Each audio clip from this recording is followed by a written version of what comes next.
ঈশ্বর যাতে সর্বত্রই থাকতে পারেন তাই জন্যই তিনি মাকে তৈরি করেছেন। মায়ের ভালোবাসার শক্তি পৃথিবীর যে কোনো শক্তির চেয়ে অনেক বেশি। কেউ তোমাকে তোমার মায়ের মতো ভালোবাসেনি এবং কেউ কখনো বাসবেও না। একজন মা এবং তার সন্তানের মধ্যে বন্ধন পৃথিবীর একমাত্র প্রকৃত এবং বিশুদ্ধ বন্ধন। একমাত্র মাই হল যেখানে সমস্ত ভালোবাসার শুরু এবং সমস্ত ভালোবাসার শেষ।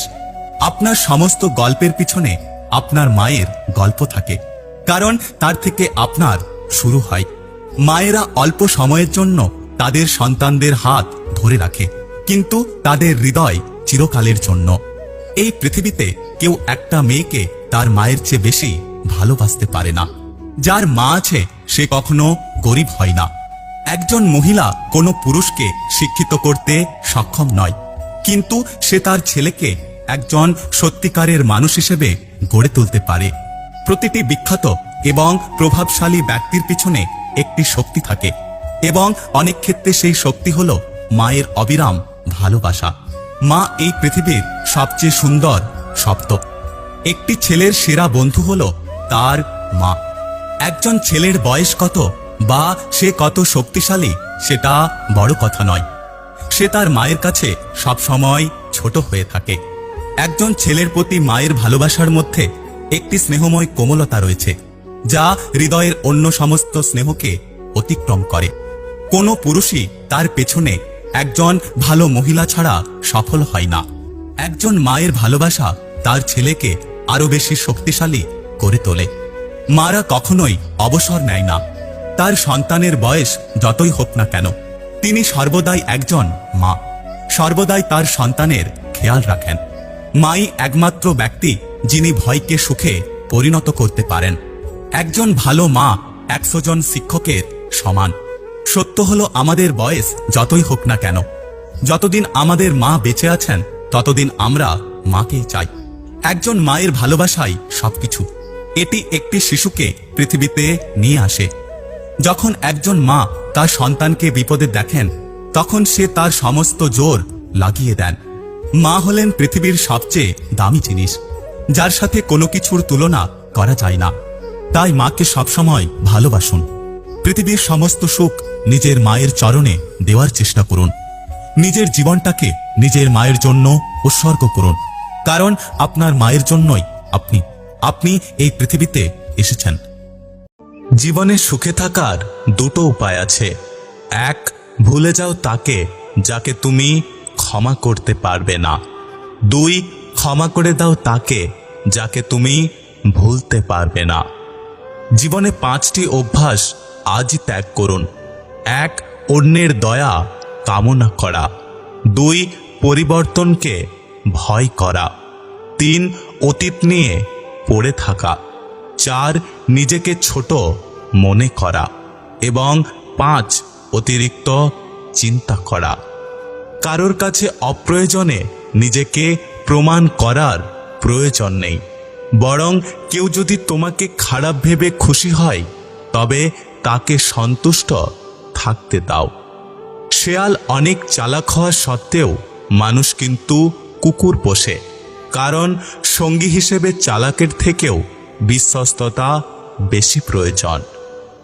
উদ্দেশ্য যদি সৎ হয়, তাহলে কাউকে পরোয়া করতে হবে না। সফলতার সিঁড়ি নিজে বাইতে পারবে। সফলতা দেরিতে আসলেও ঠিকই আসবে, একমাত্র যদি তুমি পরিশ্রম করো এবং মন থেকে কিছু চাও। যদি কাউকে ধোঁকা দিতে পারো, তাহলে ভেবো না সে বোকা ছিল। মনে রাখবে, সে তোমাকে বিশ্বাস করেছিল, কিন্তু তুমি তার বিশ্বাসের যোগ্য ছিলে না।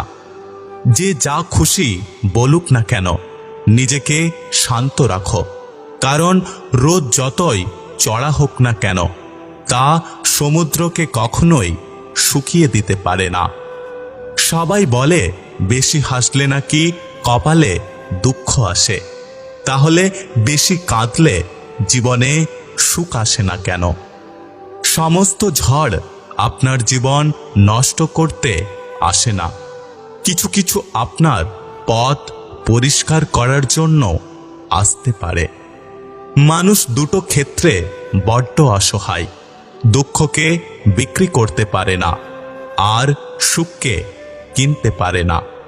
কি আজব জিনিস, তাই না? টাকা দিয়ে ভালোবাসা কেনা যায় না, অথচ টাকার অভাবে অনেক ভালোবাসা মরে যায়।